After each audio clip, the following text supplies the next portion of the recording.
Hello, నేను doctor Ravishankar, paediatrician, neonatologist, Soumya children's hospital, SR Nagar, Hyderabad. ఇప్పుడు మనం పిల్లల్లో ఈ ఫుడ్ తినడానికి ఎందుకు వాళ్ళ మటుకి మారం చేస్తారో మనం మటుకి తెలుసుకుందాం. అంటే వాళ్ళని మనం ఇంగ్లీష్లో పికీ ఈటర్స్ అంటారన్నమాట. అంటే పికీ అంటే వాళ్ళు అన్ని ఫుడ్స్ తినరు, కొన్నే తింటారు, వద్దంటూ ఉంటారు. అండ్ దీనివల్ల పేరెంట్స్కి చాలా మటుకి స్ట్రెస్లో ఉంటారు, బాగా మటుకి యాంగ్జైటీలో ఉంటారు. ఆ మటుకి యాంగ్జైటీ వల్ల వాళ్ళు పిల్లలకి ఫోర్స్ ఫీడింగ్ అన్నది చేయడానికి అయితే ప్రయత్నిస్తుంటారు. సో ఇది అన్నది మంచిది కాదు. ఎప్పుడైతే మనం ఫుడ్స్ మనం మటుకి స్టార్ట్ చేస్తామో వాళ్ళకి న్యాచురల్గా కూడా వాళ్ళు ఏంటంటే పిల్లలు స్లోగా ఫుడ్స్ పట్ల వెళ్తూ ఉంటారన్నమాట. అంటే మనం చాలా స్లోగా వాళ్ళకి మటుకి ఫుడ్స్ ఇవ్వాలి. ఒకేసారి మనం ఒక టైప్ ఆఫ్ ఫుడ్ కానీ క్వాంటిటీ ఆఫ్ ఫుడ్ కానీ మనం ఇవ్వడానికి మనం కానీ ప్రయత్నిస్తే అప్పుడప్పుడు వాళ్ళు ఇష్టపడరు అన్నమాట. సో ఏంటంటే మనం ఇంట్రడ్యూస్ చేసినప్పుడు ఒక్కొక్క టైప్ ఆఫ్ ఫుడ్ స్లోగా ఒకటి అన్నది మనం నెమ్మదిగా ఇంట్రడ్యూస్ చేయాలి. చాలా పాజిటివ్ ఎన్వైరన్మెంట్ ఉండాలన్నమాట. అంటే చాలా without any kind of pressure, anxiety ఉండకుండా చాలా కామ్గా తనకి ఫుడ్ మటుకి యాక్సెప్ట్ చేసేటట్లు మనం మటుకి చేయాలి.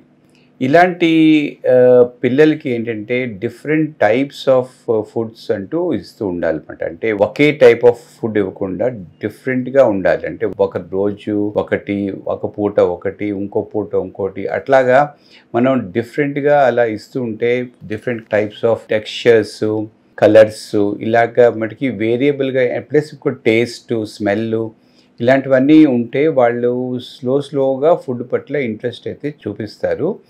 ఎట్టి పరిస్థితుల్లో కూడా వాళ్ళకి ఫోర్స్ ఫీడింగ్ అన్నది మనం మటుకి చేయకూడదు అన్నమాట. అంటే ఫోర్స్ అంటే మనం ఏదో ఫుడ్ మనం ప్రిపేర్ చేసాం కదా, ఆ ఫుడ్ ఎలాగన్నా తనకి పెట్టాలి, లేకపోతే వాళ్ళు మటుకి ఎక్కిపోతారు, చాలా వెయిట్ లాస్ అయిపోతారు, సిక్ అయిపోతారు అని అలాంటి ఫీలింగ్స్ ఉంచుకొని మనం పిల్లలకి ఈ ఫోర్స్ ఫీడింగ్ అన్నది చేయడం అన్నది మంచిది కాదు. సో ఇలాగా మనం ఏంటంటే పిల్లల్లో మనం అప్రోచ్ అయ్యేది చాలా కామ్గా అప్రోచ్ అవ్వాలి. ఈజీగా మనం ఫ్రస్ట్రేట్ అవ్వకూడదు. ఒక 10-15 టైమ్స్ అప్పుడప్పుడు మనకి టైం పట్టవచ్చు సేమ్ ఫుడ్ వాళ్ళు మటుకి తినడానికి. అంటే వాళ్ళు అంటారు, మా అబ్బాయి అయితే ఈ ఫుడ్ అయితే తింటాడు, అన్నం అయితే ముట్టుకోడు అనేసి ఏదో అంటూ ఉంటారు. బట్ స్లోగా ఏంటంటే వితౌట్ ఎనీ ఫోర్స్ కానీ పెడితే ఒక ఫ్యూ టైమ్స్ మనం మటుకి ప్రయత్నించాక వాళ్ళు అది యాక్సెప్ట్ అయితే స్లోగా వాళ్ళు మటుకి చేస్తూ ఉంటారు. ఇంకోటి ఏంటంటే వాళ్ళకి ఈ ఫుడ్ మటుకి ప్రిపరేషన్లో వాళ్ళని మనం మటుకి ఇన్వాల్వ్ అయితే చేయాలి. అంటే ఫుడ్స్ మటుకి కొనడం అన్నది ప్లస్ దాన్ని మటుకి కుక్ చేసినప్పుడు కానీ ఆర్ సర్వ్ చేసినప్పుడు కానీ అట్లాగా మనం ఈ రకరకాలుగా ఫుడ్ ప్రిపరేషన్లో మనం పిల్లల్ని ఇన్వాల్వ్ చేసి అసలు మనం ఫుడ్ అన్నది ఒక మీల్ అన్నది ఎలాగ ప్రిపేర్ చేస్తున్నాము, దాంట్లో ఏమేమి ఇంగ్రీడియంట్స్ ఉంటున్నాయి, వాటి పేర్లు ఏంటి, వాళ్ళని అదంతా ఎక్స్ప్లోర్ చేయడానికి మనం వాళ్ళకి మటుకి ఆపర్చునిటీ ఇవ్వాలి.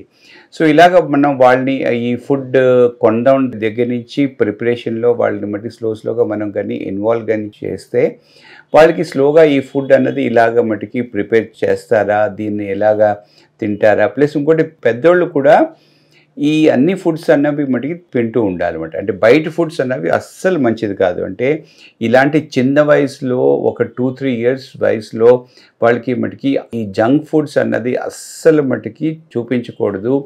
వాళ్ళ ఇంటికి అయితే మటుకి తీసుకురాకూడదు. వాళ్ళకి ఓన్లీ మటుకి హోమ్ ఫుడ్లో ఒక ఎక్కువ టైప్ ఆఫ్ వెరైటీ వాళ్ళకి మనం ఫుడ్ మటుకి చేసి వాళ్ళకి ఇస్తూ ఉంటే నెమ్మదిగా వాళ్ళు ఈ పికీ ఈటింగ్ హ్యాబిట్స్ అన్నవి నెమ్మదిగా తగ్గిపోతాయి.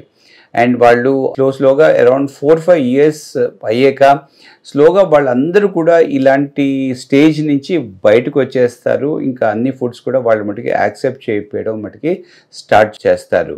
సో కొంతమంది పిల్లలు ఒక్క టైప్ ఆఫ్ టేస్ట్ కానీ అలా కానీ వాళ్ళు సరిగ్గా మటుకి తీసుకోరు. సో అది అంటే దానికి మనం ఎక్కువగా మనం మటుకి ప్రెషర్ ఫీల్ అవ్వకూడదు. సో వాళ్ళు ఒక టైప్ ఆఫ్ ఫుడ్ కానీ తీసుకోకపోతే మనం దానికి ఏమైనా ఆల్టర్నేటివ్ ఇవ్వాలి. అంతేగాని అదే ఫుడ్ని మనం ఫోర్స్ అన్నది మనం ఎప్పటికీ మనం మటుకి చేయకూడదు. ఇలాగ మరి ఇస్తూ ఉంటే స్లోగా వాళ్ళకి అన్ని ఫుడ్స్ పట్ల ఇంట్రెస్ట్ వస్తుంది. ఇంకోటి ఈ ఫుడ్ని ఎప్పుడు కూడా ఒకే టైప్ ఆఫ్ కన్సిస్టెన్సీలో ఇవ్వకూడదు. అంటే ఈ అన్నంని దాల్ని అన్నిటినీ మిక్సీలో వేసి పూర్తిగా దాన్ని స్మాష్ చేసి కంటిన్యూస్గా అది ఒక జావలాగా అలా ఇస్తూ ఉంటే వాళ్ళకి అదే కానీ మటుకి మనం ఇస్తుంటే దానికే మటుకి అలవాటు అయిపోతూ ఉంటుంది. సో కన్సిస్టెన్సీ కూడా వయసుతో పాటు మనం మటుకి ఒక నార్మల్ అడల్ట్ కన్సిస్టెన్సీకి వచ్చేసేయాలి. ఎప్పుడు కూడా ఒకే టైప్ ఆఫ్ కన్సిస్టెన్సీకి మనం కానీ ఇస్తే ఆ సాఫ్ట్ కన్సిస్టెన్సీ ఫుడ్స్ కానీ ఇస్తే వాళ్ళకి వేరే టైప్స్ ఆఫ్ ఫుడ్స్ తినడానికి వాళ్ళు ఇష్టపడరు అన్నమాట. సో ఇలాగా మనం అన్ని types of variety of foods ఇచ్చి చాలా స్లోగా కామ్గా మన పిల్లల్ని అప్రోచ్ అయితే వీళ్ళు ఫుడ్ అన్నది మనకి యాక్సెప్ట్ అయితే మనకి స్లోగా మనకి చేస్తారు. వెయిట్ గురించి ఏమన్నా వెయిట్ కానీ హైట్ కానీ ఏమైనా తక్కువ ఉంటే డెఫినెట్గా మీరు మటుకి పీడియాట్రిషియన్ని అప్రోచ్ అవ్వాలి. అంతా కరెక్ట్గా ఉందా లేదా అనేసి మనం మటుకి చూసుకోవాలి. అండ్ ఎట్టి పరిస్థితిలో కూడా ఫుడ్ని మటుకి ఫోర్స్బుల్గా ఇవ్వడానికి మనం మటుకి ప్రయత్నించకూడదు.